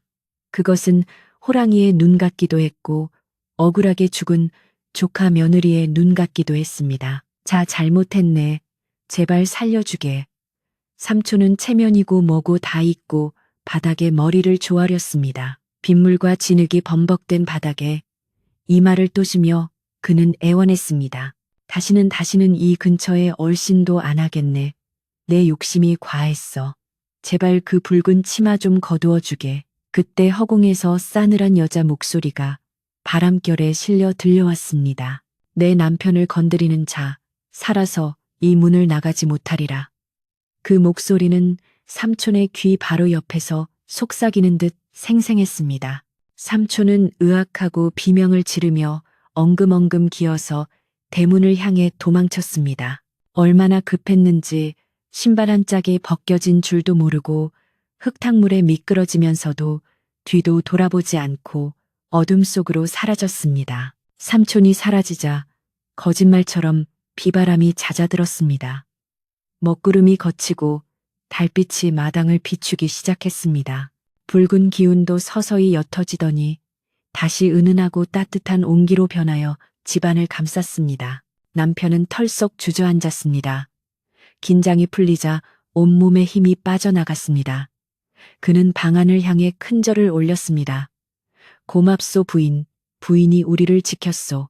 방 안에서는 대답 대신 창호지 문이 부드럽게 흔들리며 끼익 소리를 냈습니다. 마치 고생하셨어요라고 위로하는 듯 했습니다. 남편은 눈물을 훔치며 일어나 마당을 정리했습니다. 왈패들이 버리고 간 몽둥이와 횃불들을 주워 모으며 그는 이제 다시는 누구도 이 집을 넘보지 못하리라는 것을 확신했습니다. 아내는 죽어서 사라진 것이 아니라 이 집 그 자체가 되어 그를 지키고 있었던 것입니다. 다음 날 아침 마을은 발칵 뒤집혔습니다. 밤새 혼비백산하여 도망친 왈패들과 넋이 나가 헛소리를 해대는 삼촌의 이야기가 순식간에 퍼져나갔기 때문입니다. 그 집에 붉은 치마를 입은 귀신 장군이 산다더라. 몽둥이가 저절로 춤을 추고 다듬이질 소리가 천둥처럼 쳤다지 뭔가. 삼촌은 그날 밤의 공포로 인해 고열에 시달리며 며칠을 앓아누웠고 정신이 든 후에는 짐을 싸서 밤도망을 쳐버렸습니다. 다시는 그 마을에 나타나지 않겠다는 소문만 무성하게 남긴 채였습니다. 마을 사람들은 이제 외딴 집을 두려움과 경외의 눈빛으로 바라보게 되었습니다. 예전에는 호랑이 나올까 무서운 집이었지만 이제는 아내의 영험한 혼이 지키는 신성한 집이 된 것입니다. 사람들의 태도도 180도 바뀌었습니다. 감히 그 집 근처에 가서 해코지할 생각은 꿈도 꾸지 못했고, 오히려 그 집 앞을 지날 때면 고개를 숙이고 지나갔습니다. 개구쟁이 아이들이 돌을 던지려 하면 어른들이 나서서 혼을 냈습니다. 이놈들 거기가 어디라고, 감히 그곳은 의로운 분이 계신 곳이야. 마을의 노인들은 쌀이나 과일을 가져와 대문 앞에 몰래 놓고 가기도 했습니다. 자신들이 그 부부를 오해하고 죽음으로 내몰 뻔했다는 죄책감과 그 집의 영험한 기운에 빚을 지고 싶지 않은 마음 때문이었습니다. 남편은 대문 앞에 놓인 물건들을 보며 씁쓸한 미소를 지었지만 굳이 마다하지 않고 거두어 가난한 이웃들에게 나누어 주었습니다. 그는 아내의 희생이 헛되지 않게 베푸는 삶을 살기로 마음먹었기 때문입니다. 집안은 다시 평온을 되찾았지만 남편의 일상은 예전과는 조금 달라졌습니다. 그는 더 이상 밤을 무서워하지 않았습니다. 해가 지고 어둠이 내리면 그는 방문을 활짝 열어두고 차를 끓였습니다. 맞은편 빈자리에 찻잔 하나를 더 놓고 마치 아내가 그곳에 앉아 있는 것처럼 도란도란 이야기를 나누었습니다. 부인, 오늘은 마을 김씨가 곶감을 가져다 주었소. 맛이 참 달더구려. 그러면 바람이 불어 풍경 소리가 딸랑하고 울리거나 촛불이 기분 좋게 일렁였습니다. 남편은 그것을 아내의 대답으로 여겼습니다. 밤이 깊어 글을 읽을 때면 가끔 책장이 저절로 넘어가기도 했습니다. 남편은 미소 지으며 말했습니다. 벌써 다 읽었소. 성격도 급하시구려. 한 번은 이런 일도 있었습니다. 남편이 바티를 하다가 깜빡 잠이 들었는데 비가 쏟아지기 직전 누군가 어깨를 흔들어 깨우는 느낌에 눈을 떴습니다. 일어나 보니 갑자기 소나기가 퍼붓기 시작했고 덕분에 널어놓은 고추를 비에 맞지 않게 거둘 수 있었습니다. 또 추운 겨울밤 아궁이에 불이 꺼진 줄 모르고 잠들었을 때는 누군가 따뜻한 손으로 차가운 등을 쓰다듬어 주는 느낌에 깨어나 불을 다시 지피기도 했습니다. 남편은 알 수 있었습니다. 아내의 혼이 잠시도 쉬지 않고 자신을 보살피고 있다는 것을요. 육신은 곁에 없지만 영혼은 그 어느 때보다 가깝게 연결되어 있었습니다. 그 집의 기둥 하나, 석가래 하나, 마당의 흙 한 줌에도 아내의 숨결이 깃들어 있었습니다. 계절이 바뀌어 봄이 왔습니다. 아내의 무덤가에 심어놓은 진달래 나무에 분홍빛 꽃망울이 터졌습니다. 남편은 꽃을 한 아름 꺾어다가 방 안 꽃병에 꽂았습니다. 방 안 가득 퍼지는 꽃향기 속에서 남편은 붓을 들어 시를 한 수 지었습니다. 살아서는 한 몸이더니 죽어서는 집이 되었네. 붉은 치마 자락이 바람되어 머무니 이승과 저승이 둘이 아니로다. 그는 이 시를 벽에 걸어두고 평생 아내를 기리며 살 것을 다짐했습니다. 마을 사람들은 이제 그 집을 홍상댁 붉은 치마댁이라 부르기 시작했습니다. 그 이름에는 두려움보다는 지독한 사랑과 희생에 대한 존경심이 담겨 있었습니다. 어느 날 마을 잔치가 열려 떡과 술이 남편의 집으로 배달되었습니다. 예전 같으면 따돌림을 당했을 그였지만 이제는 마을의 어른으로 대접받는 분위기였습니다. 촌장이 직접 찾아와 머리를 조아렸습니다. 선비님, 지난날 저희가 어리석어 큰 죄를 지었습니다. 부디 용서해 주십시오. 남편은 촌장의 손을 잡아 일으키며 온화하게 말했습니다. 다 지난 일입니다. 그저 제 아내의 뜻을 받들어 마을이 평안하기만을 바랄 뿐입니다. 촌장은 감동하여 눈물을 흘렸고 그 뒤로 마을 사람들은 어려운 일이 생기면 남편을 찾아와 지혜를 구했습니다. 남편은 그럴 때마다 욕심을 버리고 서로 돕는 도리를 이야기해 주었고 마을은 점차 인심 좋은 곳으로 변해갔습니다. 하지만 남편의 마음속 가장 깊은 곳에는 여전히 채워지지 않는 그리움이 있었습니다. 아무리 영혼이 곁에 있다 해도 따뜻한 체온과 다정한 목소리를 다시는 들을 수 없다는 사실은 때때로 사무치는 외로움으로 다가왔습니다. 비 오는 날이면 더욱 그랬습니다. 빗소리가 마치 아내의 울음소리 같아서 남편은 마루에 앉아 하염없이 산을 바라보곤 했습니다. 부인 춥지는 않소, 외롭지는 않소. 나는 당신이 보고 싶어 매일 밤 꿈길을 헤맨다오. 그럴 때면 어김없이 어디선가 따스한 바람이 불어와 남편의 젖은 어깨를 감싸 안았습니다. 마치 저는 괜찮아요. 울지 마세요. 라고 속삭이는 것처럼 시간은 흘러 남편의 머리에도 흰 서리가 내리기 시작했습니다. 그는 늙어갔지만 집은 낡지 않았습니다. 오히려 세월의 때가 묻을수록 더욱 고풍스럽고 단단해지는 듯 했습니다.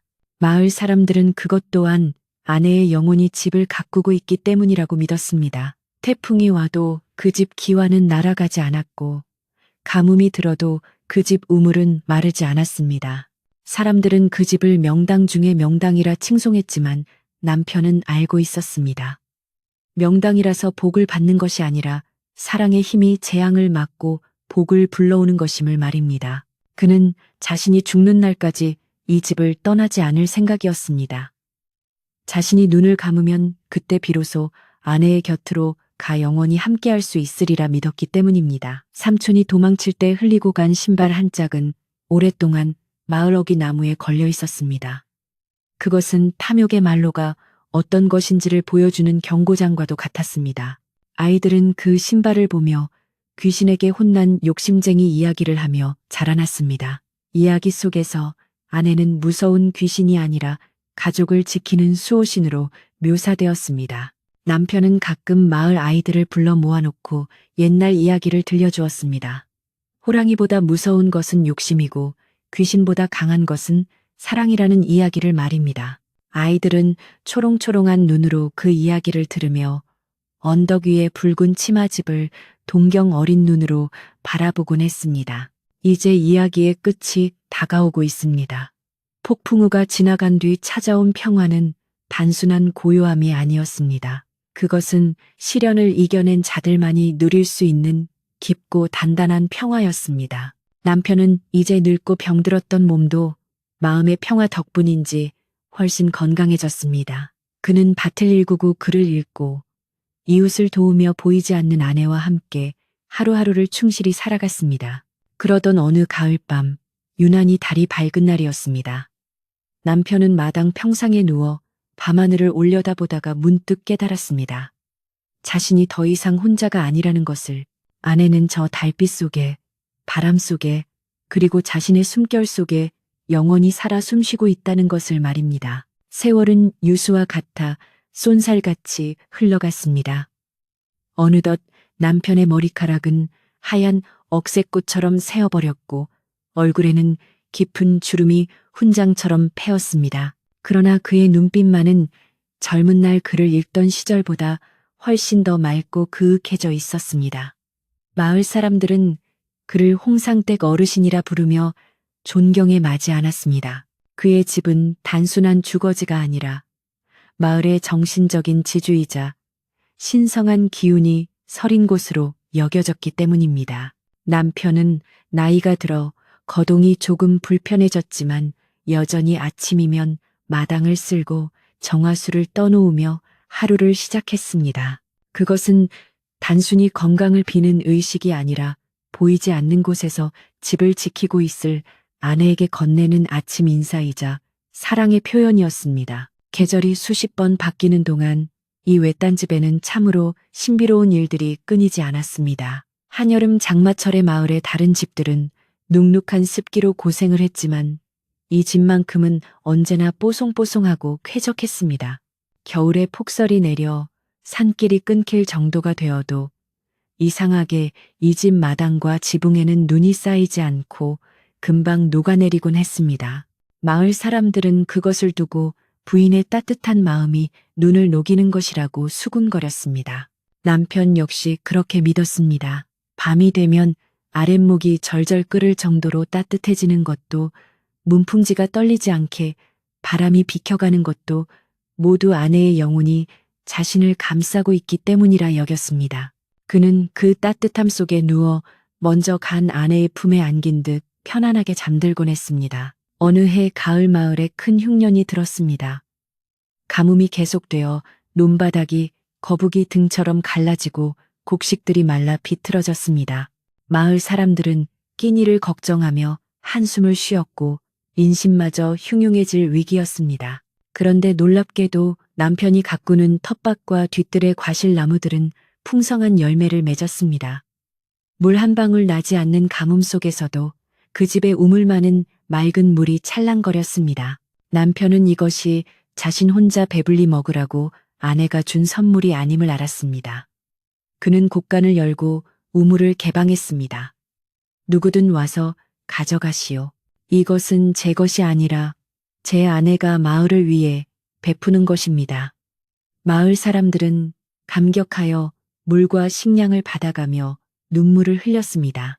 그 덕분에 마을은 굶주리는 사람 없이 무사히 보릿고개를 넘길 수 있었습니다. 이 일이 있은 후 마을 사람들은 아내를 홍상 할머니라 부르며 마을의 수호신으로 모시기 시작했습니다. 명절이나 제삿날이 되면 사람들은 의뢰 남편의 집 대문 앞에 떡과 과일을 몰래 놓고 갔습니다. 남편은 캔마루에 앉아 그 모습을 보며 허어롭게 웃었습니다. 부인 보시오. 당신 덕분에 내가 이리도 호강을 누립니다. 당신은 죽어서도 나를 아니 우리 모두를 먹여 살리는구려. 바람이 불어와 처마 끝의 풍경을 댕그렁하고 울렸습니다. 남편은 그것을 아내의 쑥스러운 대답이라 생각하며 찻잔을 들었습니다. 찻잔 속에는 달이 비치고 있었고 그 달빛 속에는 아내의 고운 얼굴이 어리는 듯 했습니다. 남편의 노년은 외롭지 않았습니다. 가끔 마을의 아이들이 찾아와 옛날 이야기를 해달라고 조르면 남편은 곶감을 하나씩 쥐어주며 이야기 보따리를 풀었습니다. 아이들은 할아버지 정말 여기에 귀신이 살아요. 하고 눈을 동그랗게 뜨고 묻곤 했습니다. 그러면 남편은 아이들의 머리를 쓰다듬으며 인자하게 대답했습니다. 귀신이 아니라 천사가 산단다. 붉은 치마를 입은 아주 예쁜 천사지.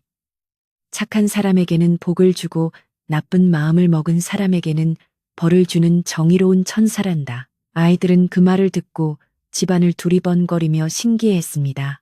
아이들이 돌아가고 나면 남편은 허공에 대고 말을 걸었습니다. 부인들었소.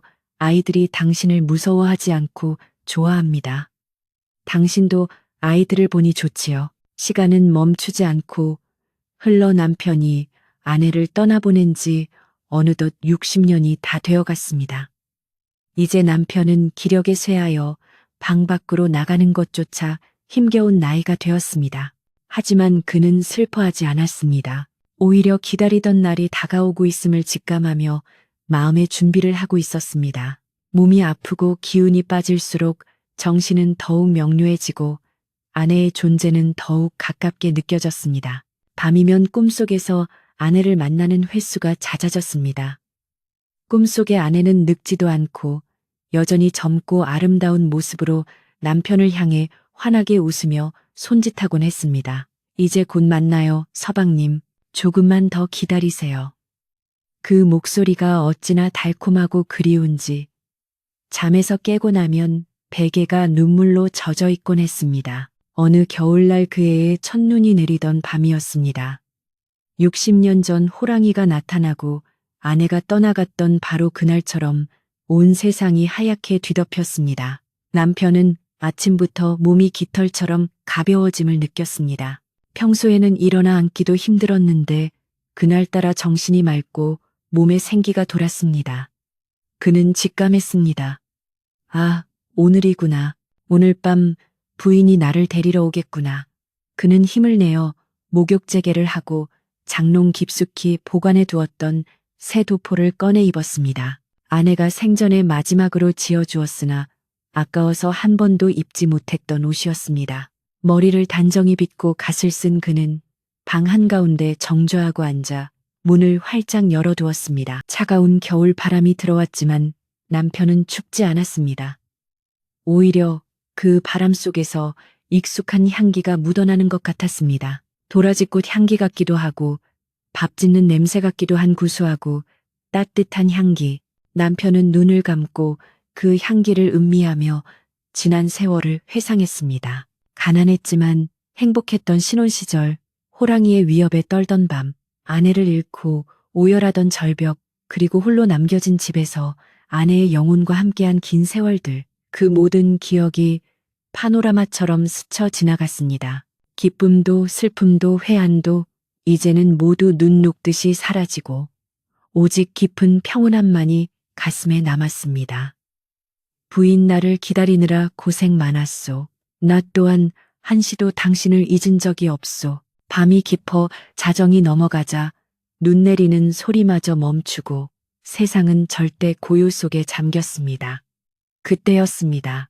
마당 저편에서부터 은은한 붉은 빛이 피어오르더니 눈 덮인 마당을 타고 방 쪽으로 다가왔습니다. 그 빛은 눈을 녹이지도 어둠을 몰아내지도 않고 그저 부드럽게 주변을 감쌌습니다. 남편은 천천히 눈을 떴습니다. 열린 방문 밖으로 그토록 그리워하던 사람이 서 있었습니다. 붉은 치마에 연두색 저고리를 입은 60년 전 그대로의 앳된 아내였습니다. 그녀는 눈밭 위에 서 있었지만 발이 빠지지 않았고 그녀의 주변에는 눈송이들이 꽃잎처럼 흩날리고 있었습니다. 아내는 남편을 보며 세상에서 가장 아름다운 미소를 지었습니다. 서방님, 제가 왔어요. 아내의 목소리는 옥구슬이 굴러가는 듯 청아했습니다. 남편은 떨리는 몸을 일으켜 마루로 나갔습니다. 늙고 병든 육신의 고통은 씻은 듯이 사라지고 없었습니다. 부인, 정말 당신이구려. 꿈이 아니구려. 남편이 울먹이며 손을 뻗자 아내가 사뿐히 다가와 그 손을 잡았습니다. 아내의 손은 따뜻했습니다. 귀신이라 차가울 줄 알았던 그 손에서 생전의 온기와 사랑이 그대로 전해져 왔습니다. 많이 늙으셨네요. 우리 서방님. 그동안 혼자 집 지키시느라 얼마나 고생이 많으셨어요. 아내가 남편의 주름진 볼을 쓰다듬자 남편의 얼굴에서도 주름이 펴지고 젊은 날의 모습이 겹쳐 보이는 듯 했습니다. 아니요, 부인이 함께 있었기에 견딜 수 있었소. 하루도 당신이 곁에 없다고 생각한 적이 없소. 남편의 말에 아내는 고개를 끄덕이며 남편을 부축했습니다. 이제 가요, 서방님. 더 이상 춥지 않고 무섭지 않고 헤어짐도 없는 곳으로 가요. 그곳에서 제가 맛있는 밥도 해드리고 서방님 글 읽는 소리도 실컷 들을래요. 남편은 고개를 끄덕였습니다. 그는 뒤를 돌아보지 않았습니다. 이승에서의 삶은 충분히 아름다웠고 또 충분히 고단했기에 미련은 없었습니다. 두 사람은 손을 꼭 잡고 눈 내리는 마당을 가로질러 대문 밖으로 걸어 나갔습니다. 그들의 뒷모습은 마치 혼례를 치르고 신행길을 떠나는 새신랑 새색시처럼 다정해 보였습니다. 두 사람의 발자국은 눈 위에 찍히지 않았지만 그들이 지나간 자리에는 향긋한 꽃향기만이 길게 남았습니다. 다음 날 아침 마을 사람들이 남편의 집에 들렀을 때 남편은 방 한가운데 앉은 채로 고요히 숨을 거둔 상태였습니다. 새 도포를 차려입고 갓을 쓴 단정한 모습이었습니다. 그런데 놀라운 것은 그의 얼굴이었습니다. 금방이라도 웃음을 터뜨릴 듯 입가에 행복한 미소를 머금고 있었기 때문입니다.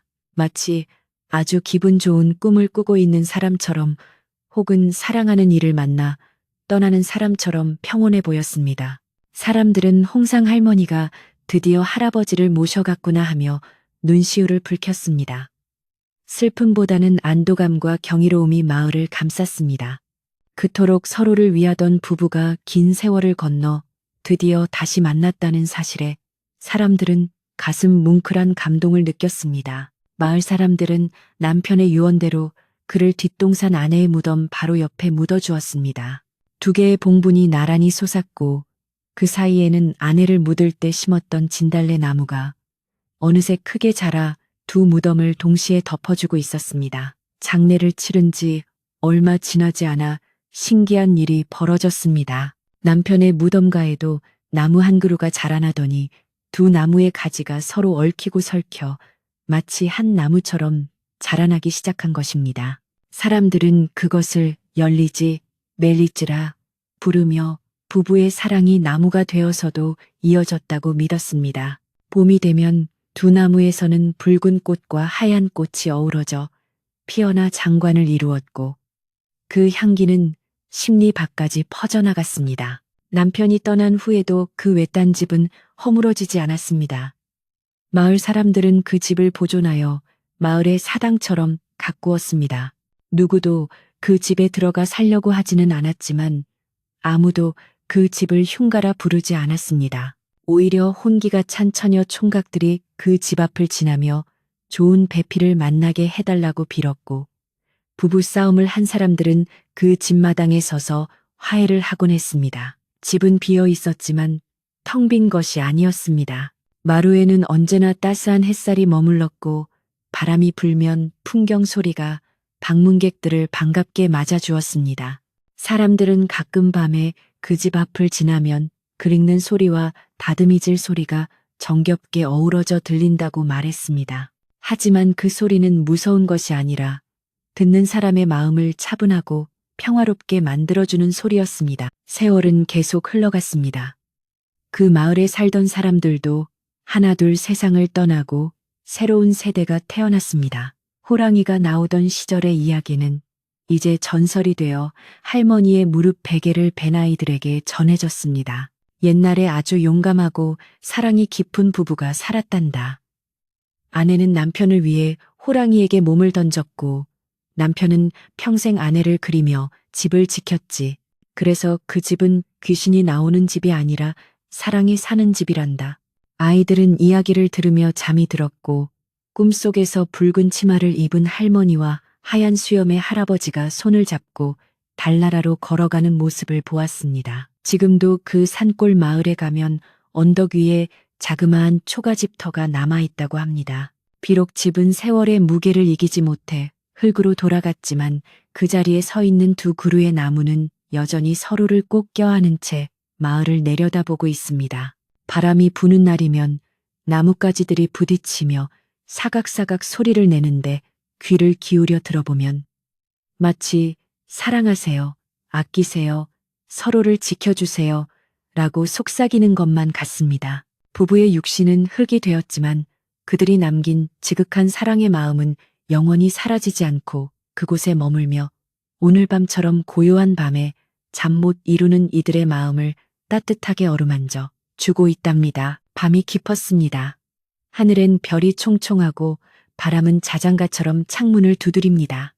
호랑이도 잠들고 산새도 잠든 이 평화로운 밤, 붉은 치마를 입은 아내와 선비 남편이 지금도 어딘가에서 서로를 마주보며 웃고 있을 것만 같습니다. 그들의 따뜻한 사랑이 당신의 꿈속에도 찾아가 무서운 꿈은 쫓아내고 포근하고 행복한 꿈만 꾸게 해주기를 바랍니다. 이제 무거운 걱정은 다 내려놓고 그들처럼 편안한 마음으로 깊은 잠에 드시기를